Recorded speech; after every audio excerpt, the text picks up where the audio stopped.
God is good. All the time. All the time. God is good. Alakpakan natin ang Panginoon. Kung mapapansin ninyo, mga minamahal na kapatid, ay nandito pa rin tayo sa paksa ni Jesus. Ang paksa niya, almost 1 month nang mahigit. Nagsimula pa ito ng Hulyo. Ito ay matatagpuan sa chapter 6 ng Ebanghelyo na sinulat ni San Juan. Ito ay ang tungkol sa pagkain nagbibigay buhay. At sinabi niya, ang sinumang kumain nito ay magkakaroon ng buhay na walang hanggan. At ako ang tinapay ng buhay, bumaba mula sa langit. Ibinibigay ko sa inyo ang aking katawan upang magkaroon kayo ng buhay. So maliwanag na maliwanag ang sinasabi ng ating Panginoong Hesukristo. Alam natin ang mga protestante, ang mga born again, sa kanila ay isang simbolo lamang ang pagkain nila.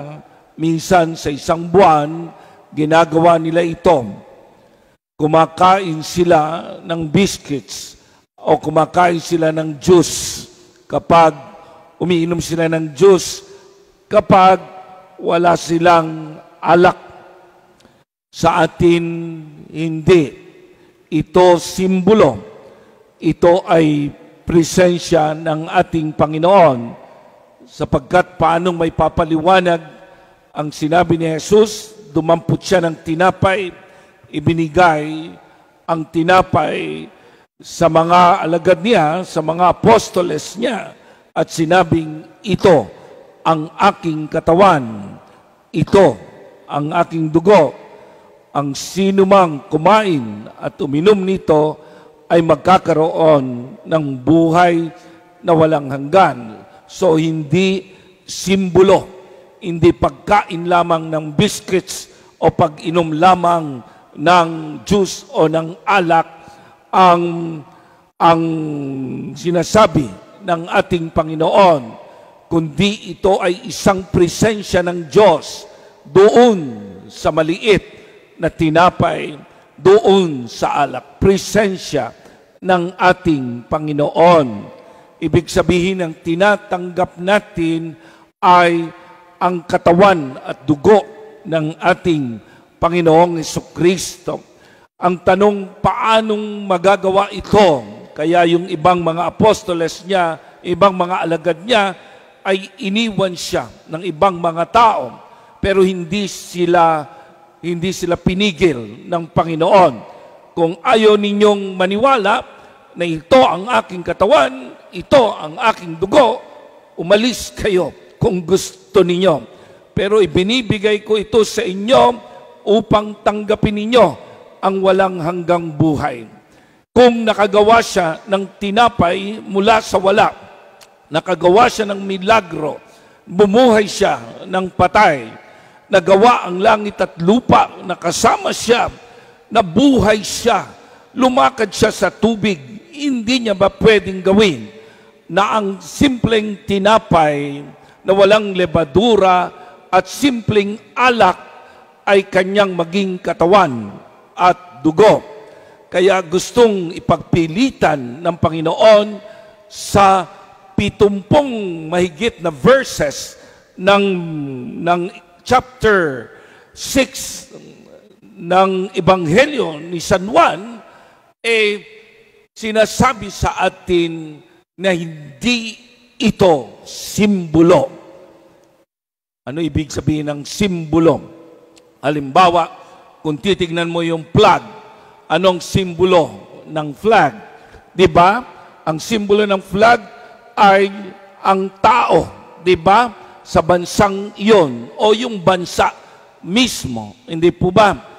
Ang simbolo ng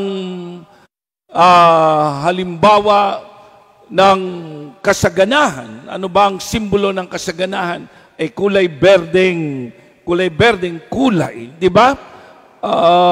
Ano pa ba yung mga sinisimbolo?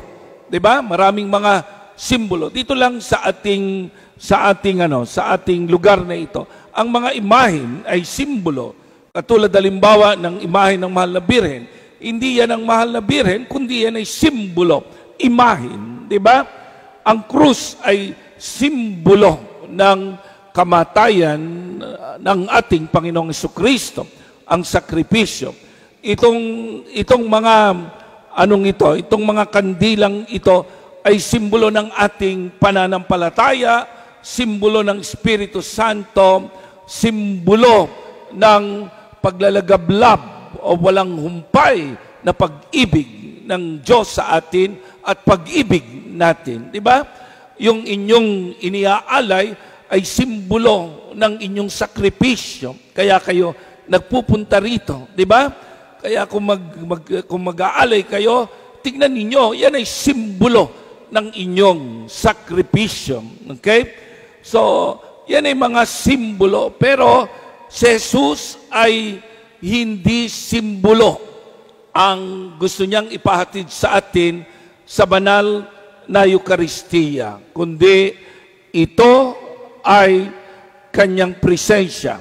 Ito ang kanyang sarili, ang kanyang katawan at dugo. Ang holy water ay simbolo ng pagbibindisyon ng Diyos sa atin, simbolo ng binyag. So pero tinatanggap natin yon, may pananampalataya. Ang langis ay simbolo ng Espiritu Santo na ipinapahid sa inyo para sa kagalingan. At tuwan-tuwa tayo sapagkat tumatanggap tayo ng ganitong mga simbolo. Pero sa banal na misa, ang kanyang katawan at dugo ay hindi simbolo, kundi sabi niya, ako ito. Ito ay aking presensya. Ito ang aking pag-ibig sa inyo na inilalagak ko sa inyo sa banal na pagdiriwang na ito. Ang Eucharistia ay ang aking sakripisyo at ang aking pangako ng pag-ibig sa inyo na ako ay mananatili sa inyo sa inyong buhay at tatanggapin ninyo ang buhay ko sa banal na Eucharistia, sa banal na tinapay at banal na alak. Kaya kung mapapansin natin, mga minamahal na kapatid, sinimulan niya ang kanyang diskurso, yung kanyang pagpapahayag, yung kanyang pagtuturo sa pamagitan ng multiplication of law. Diba? Nung nakaraang mga linggo, siguro mga 3 linggo na, mga 4 na linggo na ang nakaraan, ang ating paksa ay yung pagpapadami niya ng tinapay, yung milagro niya ng tinapay. Sa milagro ng tinapay, mapapansin ninyo, ang Panginoon, itinaas niya muna ang tinapay at pagkatapos at saka ipinamahagi. Napaka-importante ng pagtataas ng tinapay, pagtataas ng alak. Gustong sabihin, meron akong ibibigay sa inyo na mas higit pa sa dulot ng tinapay na tinanggap ninyo. Kung ang Ama ay nagbigay ng mana, ng tinapay sa ilang, nagugutom ang inyong mga ninuno, mas higit pa ang aking ibibigay sa inyo. Ito ay ang aking katawan. Ito ang aking dugo. Hindi na kayo mamamatay. Hindi na kayo mawawasak ng demonyo kapag inyong tinatanggap ang walang hanggang buhay. hindi na kayo mawawalay sa akin kapag tinatanggap nyo ang aking katawan at dugo. Kaya itinaas niya yon. Sabi niya ganon, sinusundan nyo ako dahil sa tinapay. Sabing ganon, mag-impok kayo. Pahalagahan ninyo ang tinapay na walang hanggan ang dulot sa inyo. Hindi yung tinapay na kakainin ninyo, pagkatapos ay magugutom kayo. Ang tinapay na ibibigay ko sa inyo ay ang aking sarili, ang walang hanggang buhay. Paulit-ulit na sinabi ito ng ating Panginoong Jesucristo. Paulit-ulit iyan. 70 verses mahigit, 70 talata. Maingat niyang sinasabi, ito ang aking katawan, ito ang aking dugo. Ang sino mang kumain nito ay magkakaroon ng buhay na walang hanggan. Kaya, yung mga tao noon, akala nila ay kanibalismo. Ano yung kanibalismo?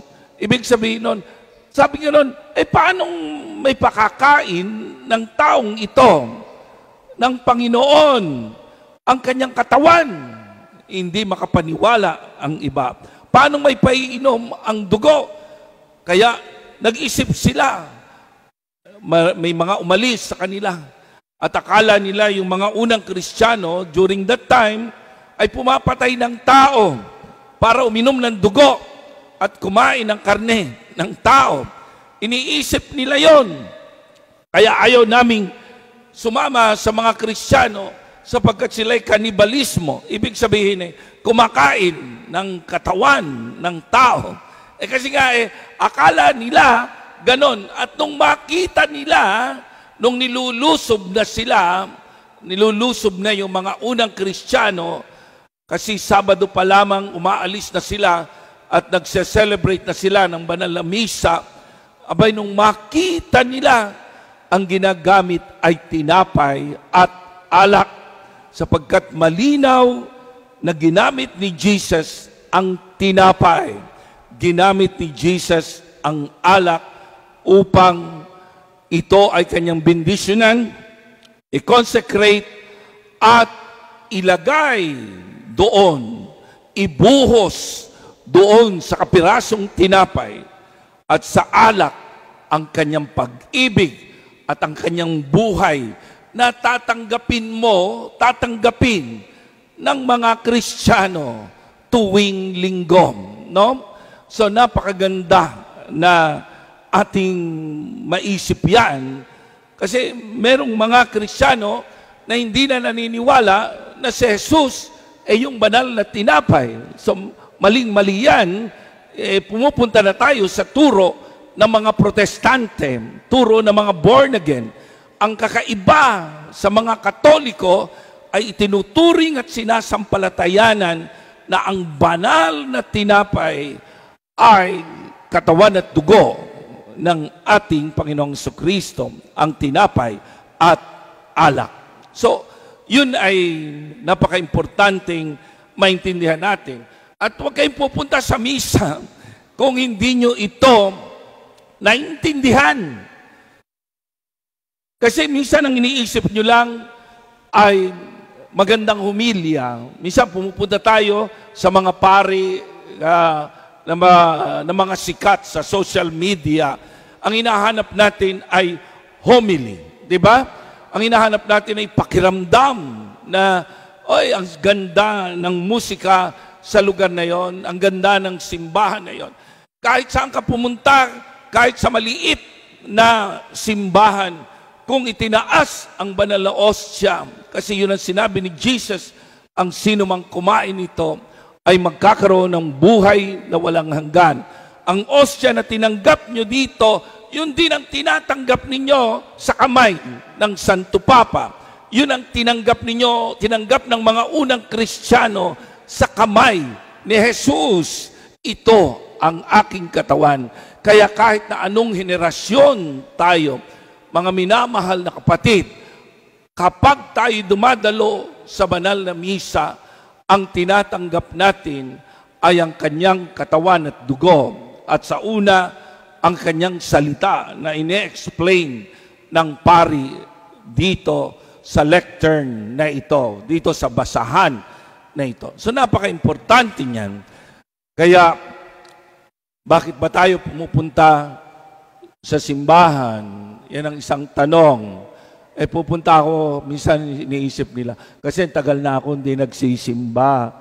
No? Kasi pupunta ako sa simbahan kasi birthday ko o anniversary ng aming buhay, kasal.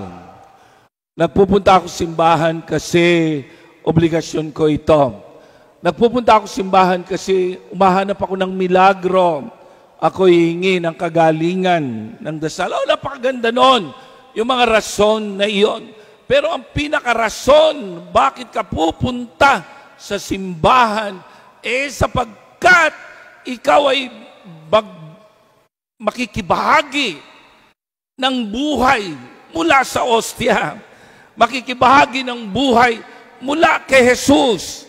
Bibigyan ka niya ng buhay. At ito ang buhay na walang hanggan. Yun yung gustong sabihin sa atin. Kaya kung pupunta kayo dito, para lamang, maramdaman ko ang ganito, hindi pakiramdam ang relihiyon. Hindi sarap lamang maramdaman. Hindi ganyan. Maganda yun, makaramdam ka ng ganon. Pero higit sa lahat, kaya wala kang naramdaman, yung tinanggap mong salita ng Diyos at tinanggap mong katawan ng ating Panginoon ay isang kasiguraduhan na tinanggap mo ang walang hanggang buhay ng Diyos sa araw ng banal na misa. So yun po yung napakagandang tignan natin. Kaya nga, kung pupunta kayo dito at hindi naman kayo naniniwala na si Kristo ang banal na ostia, wag na po kayong pumunta sa simbahan. Wag na po kayong pumunta sa simbahan. Kasi yun ang dahilan kung bakit tayo nagsisimba. Ayan. At atin ang gagawin ang pasasalamat. Diba? Yung pasasalamat sa Diyos. Nagpapasalamat ako, Panginoon, sapagkat yung ibinigay mong lakas sa akin na mga nakaraang araw, yun ay galing sa lakas na tinanggap ko mula sa iyo, sa banal na ostia at sa iyong banal na salita. So, dapat natin pong maintindihan iyon. Kaya, itong banal na misa, sabing ganon, ito ay sakripisyo ni Jesus sa atin. At saka isang pangako ng katapatan ng pag-ibig ng ating Panginoong Jesucristo. So, pag nandito tayo ay nagiging saksi sa kanyang paghihirap. Kaya nga ang ating Panginoong Jesucristo, nagmisa muna siya, itinatag niya ang banal na misa bago siya mamatay ng Biyernes Santo. Bakit? Kasi alam niya yung kanyang kamatayan sa krus, sa Golgota, ay hindi na mauulit. Pero dapat may ulit-ulitin. Ano yung uulit-ulitin? Uulit-ulitin ang banal na misa para yung epekto ng kanyang kamatayan at muling pagkabuhay ay tatanggapin natin sa pamamagitan ng kanyang katawan at dugo. Kaya ang nauulit ay ang banal na pagdiriwang. Kaya sinabi niya, gawin niyo ito bilang pag-alaala sa akin. Ang pag-alaala, ibig sabihin niyan, ibinabalik natin ang nakaraan, ang kanyang kamatayan sa ating isip at sa ating puso kapag dumarating tayo sa banal na misa, dumudulog tayo sa banal na misa, at sa pamamagitan ng pag-aalay niya ng kanyang katawan doon sa Golgota, doon sa krus, na ngayon ay nasaan yung tinapay at alak, ito ngayon ay magbibigay sa iyo ng isang napakalaking kapakinabangan. Ang buhay ng Diyos ay ibinabahagi sa iyo sa pamamagitan ng banal na tinapay at banal na alak. So, yun po yun. Napakagandang tingnan natin yon. Okay? So, malinaw po dapat sa atin yun. Yun ang ating pananampalataya. Kaya nga, in-explain ni San Juan sa 70 plus verses, napakahaba, na paulit-ulit, gustong itatak sa ating isipan, gustong ilagay sa ating isipan na si Jesus, ang buhay na walang hanggan, ay matatagpuan sa banal na misa ngayon, hindi lang doon sa panahon ng siya'y namatay doon sa Golgota, kundi ngayon. Di po ba? Minsan, masakit yung kalooban ko. Makikita mo yung mga tao, parang walang pagsamba sa kanilang ginagawa. Kapag itinataas na yung ostia, parang wala sa kanila. Tuloy ang daldalan, tuloy ang kanilang pagsiselfone sa loob. Mas lalo na po pag may kinakasal, ang daming mga abay ang hindi pala simba. Makikita mo minsan, doon sa ang mga abay, mas importante pa sa kanila ang mag-selfie kaysa makita nila, pakiramdaman nila ang Diyos, sambahin nila ang Diyos sa aksyon na nagtataas ng katawan at dugo ng ating Panginoong Jesucristo. Ewan ko saan na nakarating yung mga tao, bakit hindi na nila nauunawaan ang banal na misa. So, yun po. And then, sa kahuli-hulihan, mga minamahal na kapatid, pinalalakas tayo ng kanyang katawan at dugo. Ang dahilan talaga ay palakasin ang buhay sa atin sa pamamagitan ng pagtanggap ng buhay na walang hanggan. Okay? Pag pinalakas tayo, anong gagawin natin upang tayo rin ay makapag-alay ng ating buhay? Ito ang dahilan kung bakit ka dumadalo ng misa. Dumadalo ka ng misa upang lumakas ka dito para maintindihan mo rin, pumasok rin sa iyong isip at puso na ikaw ay kailangan lumakas. Kailangan kang lumakas upang maghandog ka ng sakripisyo. Sakripisyo sa iyong mga anak, sakripisyo sa pagtatrabaho, sakripisyo sa pagmamahal sa kapwa-tao, sakripisyo sa paggawa ng kabutihan. Yun ang dulot ng banal na misa.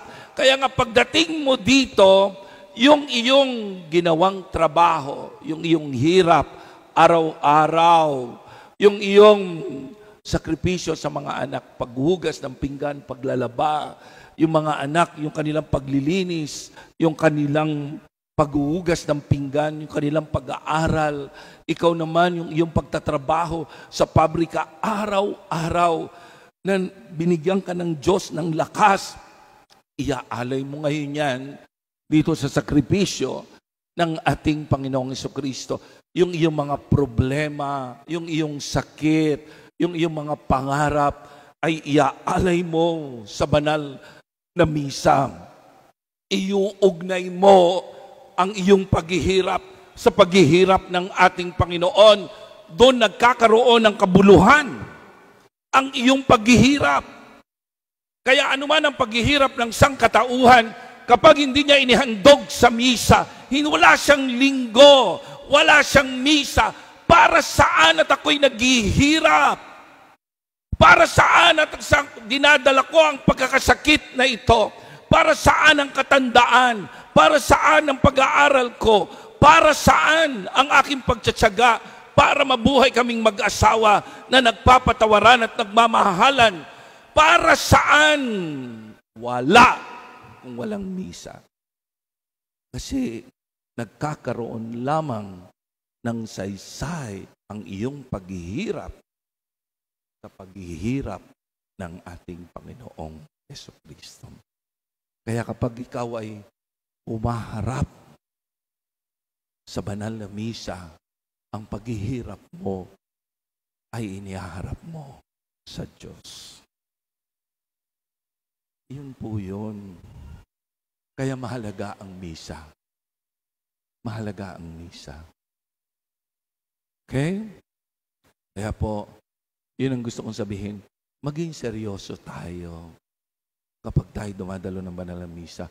Huwag mong iisipin lamang na nandito ako para sa milagro ng Diyos. Nandito ako kasi wala ng katahimikan. Nandito ako dahil kasi namatayan ako. Kailangan ko ng konsolasyon. Meron pang masigit dyan kapag ikaw ay dumadalo ng banal na misa. Kaya napakasaklap ng mga taong walang linggo. Napakasaklap. Pero mo, buong buhay nila nagtatrabaho sila. Naghihirap sila sa loob ng isang linggo.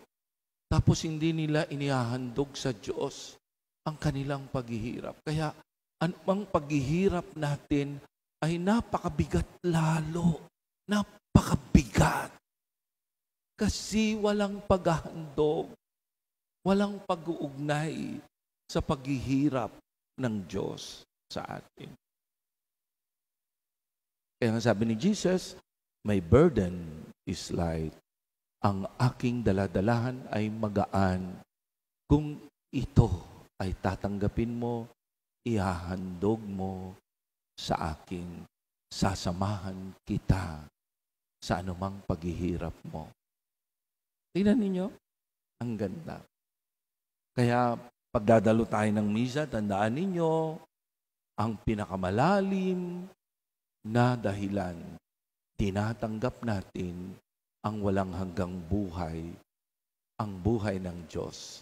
Pinalalakas tayo nito upang magampanan natin ang ating gampanin sa daigdig na ito. Sa ngalan ng Ama, ng Anak at ng Espiritu Santo. Amen. Ngayon sa katahimikan ng ating mga puso, ang ating namang mga kahilingan, ang ating dalhin sa altar ng awa ng Diyos habang inaawit natin ang alam kong may magagawa ang Diyos.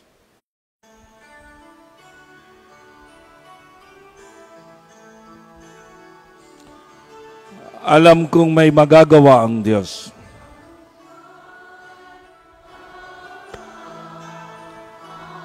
Alam kong may magagawa ang Diyos.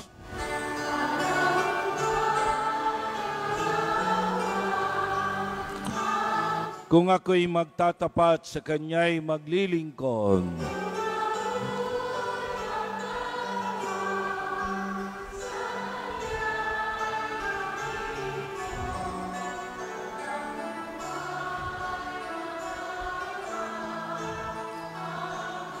Taas natin ating mga kamay. Alam kong diringgin ng Diyos ang samokom. Alam kong diringgin ng Diyos ang samokom.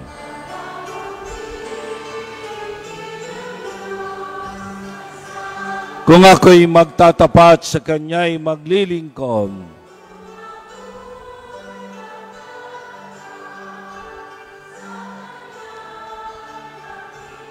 Alam kong diringgin ng Diyos ang samokom.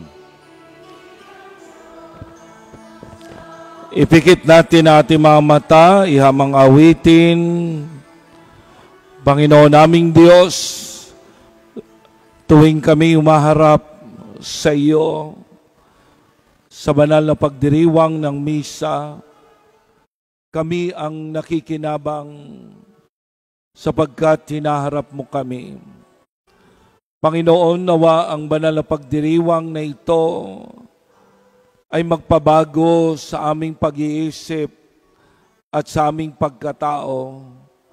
Huwag lamang nawa naming gawing dekorasyon ang aming pagsisimba, bagkos ito ay magkaroon ng epekto at tumalab sa aming buhay, sa aming pagbabago ng aming buhay. Panginoon naming Diyos,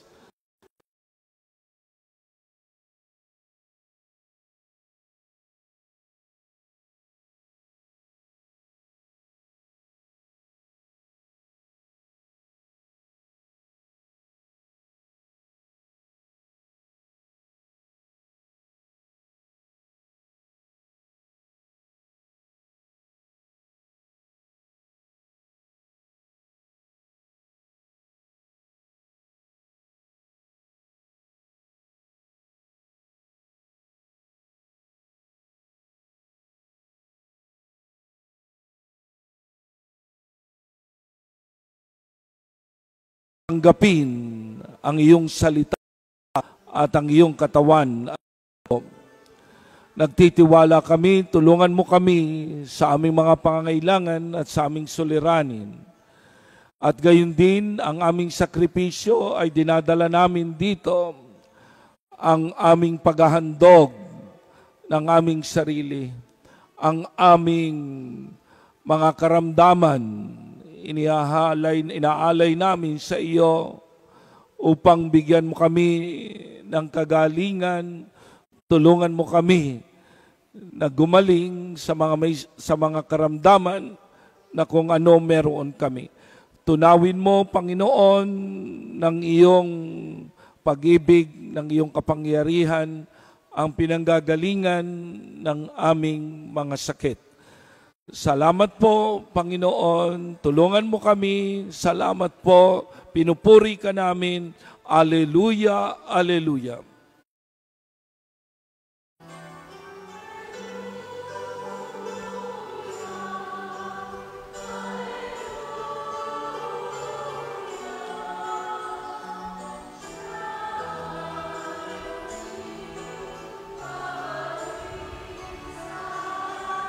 Alleluia, alleluia.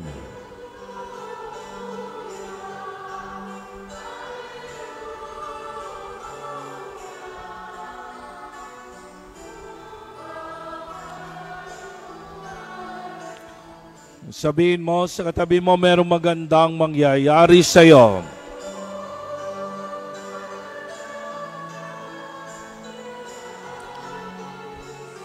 Kung lalapit ka kay Jesus.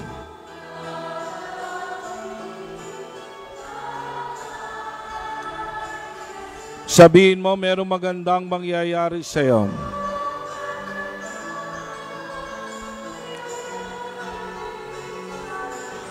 Kung lalapit ka kay Jesus.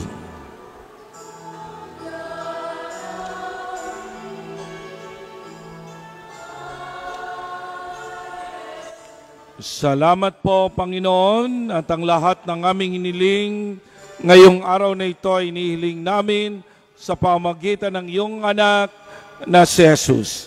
Amen. Purihin natin ang Panginoon.